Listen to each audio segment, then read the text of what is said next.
Yassas yogis, that's Greek for hello. We're coming to you from the island of Lesbos for the latest Alchemical Astrology Report from Karma Yoga Center. And Katrina and I have just come off our wedding vows and we're on our honeymoon here. And we're actually on retreat with our teacher, Saul David Ray, and a few other friends are with us. But we're here to talk about the new moon coming up on, well, we're in a different time zone, so I won't say the day, but it's July 12th. A day or two from us right now. And currently the new moon on July 12th will be in the sign of Cancer. Whenever there's a new moon, it means that the sun and the moon are sitting together from our perspective in the sky.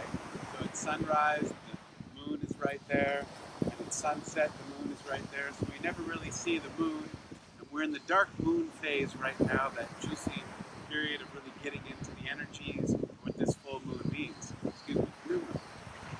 And speaking of the new moon, this is an interesting new moon of 2018. It's a partial solar eclipse. Partial solar eclipses happen when the Earth, the moon, and the sun all line up, and the moon cuts in front of the sun and blocks out the sun's light, at least partially, in this eclipse for a short period of time. Now, in the United States and generally across Europe, we won't be able to see this eclipse, but eclipses are not as rare as we think. The one that we had in the United States back in August of 2018 was considered rare in the fact that it was a total solar eclipse that passed over the United States.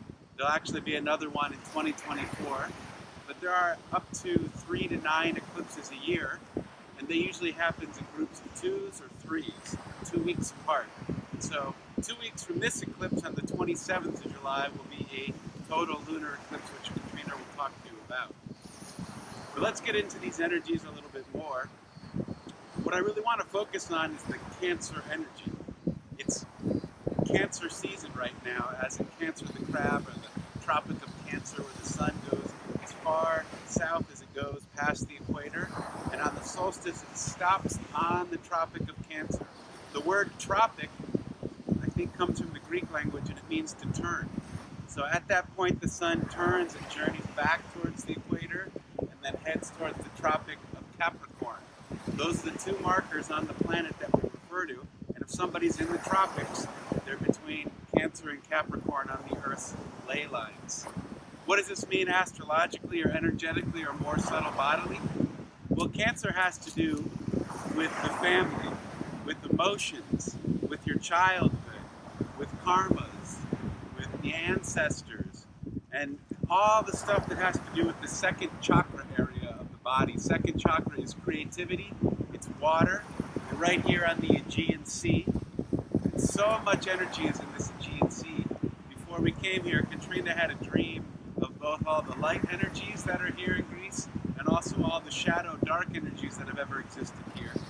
And we got into a conversation of the magic of Greece and how this is the seed of so much deep spiritual teachings, from the gods and the goddesses to the ways to walk the talk, the sign of the caduceus and the two snakes coming up. But it's also a place where the patriarchy, the masculine energy, has been deeply seated, not only in government, religion, but also in sexuality. And unbalanced expressions of sexual energy came out of Greece in the hedonistic times. So both of those energies are coming from here. And we're coming back here in a way to try and look at what they mean and maybe how to heal and balance them. And that's what this Cancer-Capricorn axis is about. On the astrological wheel, they're opposite of each other. Opposite doesn't necessarily mean against, but it definitely means they're in dialogue, and you need both to come to the center point of balance. Our teacher Miguel Angel in the Maya lands talks about this energy frequently, about balance. You have one energy over here, the positive, the negative, the light, the dark, the left, the right, the proton, the neutron, the water, the fire, whatever you call it. And if you just have them as sides of a square, they're in opposition. But when you try to come to the magical point where they come to balance, it's the triangle, the pyramid. Pyramid means the place of fire within, or the pyros, and it's the most balanced shape in all of our geometries, and Plato knew that. He came up with the Platonic solids, and one of them is the triangle. And so this Cancer-Capricorn axis, the sun and the moon are here in Cancer, And opposite of them is Pluto in Capricorn. Pluto literally represents the energy of your soul, the intensity of your journey, what's in your potential, your unconscious, your subconscious, all that is unrevealed, all that is could be, and all that it has been. So you have that energy of your soul in Capricorn, and Capricorn is opposite of this family, sexual, chakra, karma energy, and it represents law, order, structure, and also the masculine. It's not bad, because often we have conversation these days about the patriarchy, what the patriarchy's done to unbalance us. But the patriarchy in itself is an energy, and we all have that masculine energy weaving through us as Kundalini along with the feminine. So we have our soul sitting in that masculine Capricorn structured karmic energy, looking back at your moon and sun. For us personally, as beings on this planet, the moon represents your inner self, your little child, your little baby, your little bambino inside. And then the sun is how you express outwardly to the world, how you present what you're putting out there. And so when we come through a new moon cycle, it's going inside. In the sign of Cancer, it's going deep into the water, deep into the emotions. And for me personally, it's been going deep into karmic memories from childhood that I may not have been able to look at other times, or not willing to look at. My ego sun doesn't want to have a look at some things that may have happened from the past, but that Cancer, Neptune, watery energy comes in and starts to dissolve away boundaries and borders, and lets in old memories, old karmas, old feelings. And one of the axes of Capricorn and Cancer that is essential for healing and integration is time and space. We need time and space to know and feel our emotions. We need time and space when an emotion or a memory is coming up to understand how to process it, what to do with it, how to sit with it. And sometimes we have an initial reaction to something we maybe remember from our childhood, unpleasant or traumatic energy. We want revenge, we want justice, we want instant gratification. We want to go back in that time and really express ourselves. But then we sit with it. Maybe we sit with it for a day, a week, a month. And as we sit with it, we begin to understand our emotions more. The emotional body needs time. It's not like the quick mental energy that says, thought here, this was my past, I'm healed. But the emotional body says, you need more time. So I think this new moon / solar eclipse energy, when the moon is passing in front of the sun, even though we won't see it energetically, the whole planet is having a moment where the sun's energy, the solar light, that fire energy is temporarily cut off, and we're into that unknown realm, to the linear logical mind of water, of emotions, of the feminine, of the past, of chaos even. And chaos isn't bad, it's a Greek word, but it comes from that energy of not knowing the boundaries and pushing out. This could be a time of expansion. The planet that represents chaos and expansion in water is Neptune. And this is the seas where the name Neptune has come from, in Poseidon. Along with this new moon is a beautiful water trine right now in the sign of Pisces. Here's Cancer. Is Neptune in its home. Across the wheel in the sky every night, we look up in the east, or almost directly above us now, is the planet Jupiter in Scorpio. And then at sunset, the moon and the sun are in Cancer. So you have the energy of unconditional love, past memories in Neptune. The energy of Jupiter in Scorpio is looking at past traumas or past sexual energies, or energies of things hidden and kept in the shadow. And it's all coming to the focal point of the family, your personal life, your childhood, your early memories. But it's an opening to heal and bring balance. It's that pyramid triangle in a downwardly pointing direction. The feminine, the Shakti, getting to know your emotions, sitting with the mob, being out in nature, letting tears come if they need to come, letting anger come up if it needs to come, but coming from a place of non-reactivity, meaning let it happen, sit with it, give yourself time and space, and then feel into what needs to be done. There's a natural rhythm to healing. The other triangle that we're working with in this time of astrology is an Earth triangle, an Earth trine. And this one has to do with the planet Saturn. Saturn is sitting in the sign of Capricorn, right next to Pluto, a few degrees over from it in the sky. You can also see Saturn in the night sky if you're looking up at it It's about 4 hands to the left. And Saturn represents the energy of karma, the energy of checking in to see where we're at with our soul's purpose, our dharma. And it's also, I think, that energy of time and space. The other name for Saturn is Kronos, the ruler of time and space, or this third dimensional reality where we experience dualities. The left, the right, the up and the down, the bad, the good, the karma, the unexplained trauma seemingly that happened to us. And Saturn is making a line down to the planet Uranus in Taurus, and another line over to Venus, who just recently went into the sign of Virgo.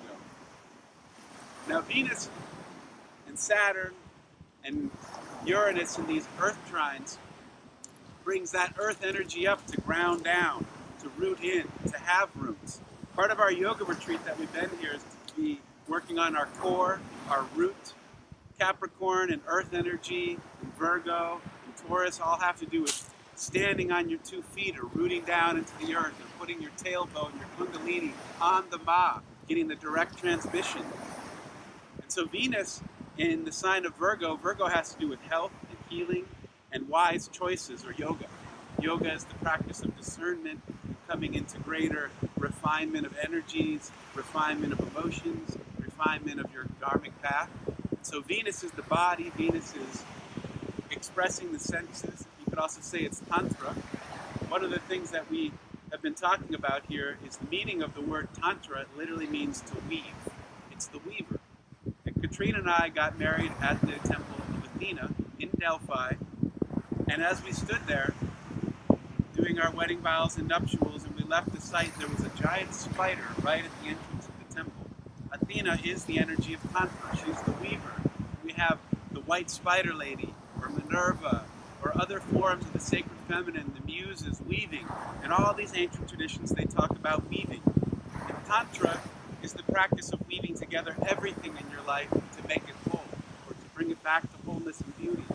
And how does the soul do that? It does it through art, through music, through dance, through expression, through creativity. And so the more that we can let expression come out of us, we can know how to weave those emotions, those past karmic experiences of childhood, those difficult experiences of adulthood back into something meaningful and beautiful, not only for ourselves, but to share for the others.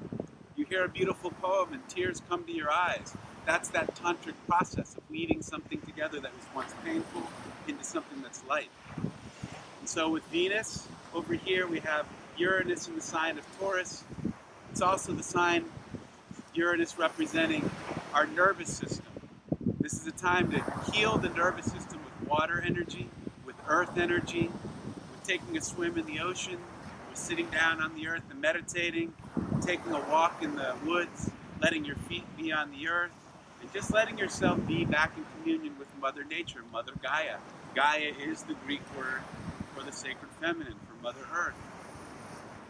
So to bring this all together, with this new moon in Cancer with the sun, with these 2 trines, both pointing down on the astrological wheel, the Earth Trine and the Water Trine, this is a fantastic time for you to sit, experience your emotions, work into family karmas, invite in your ancestors, those of you in your family that are also experiencing this same karma. They could be a perpetrator of the energy or a receiver, but either way, the energy is getting passed down from person to person, to generation to generation. And our responsibility, I believe, when we sit into it, or our gift, is to work with that karma so that it's not transferred to the next person, or so that it's not continually ruminating inside of us and creating disharmony. Some practices for this time can be mantra, it can be taking time in the water, it can be getting your hands in the earth, or creating art, haikus, painting, anything that brings the soul expression forward. The soul expresses in the arts. That's why they're so valuable in the ancient traditions, to do art, to do things that express, to do photography. Find a way to bring that pain back up and use it in the expression of art. For our next astrological report, we'll be in 2 weeks with Katrina for the full moon lunar eclipse on July 27th. Evaristo, namaste.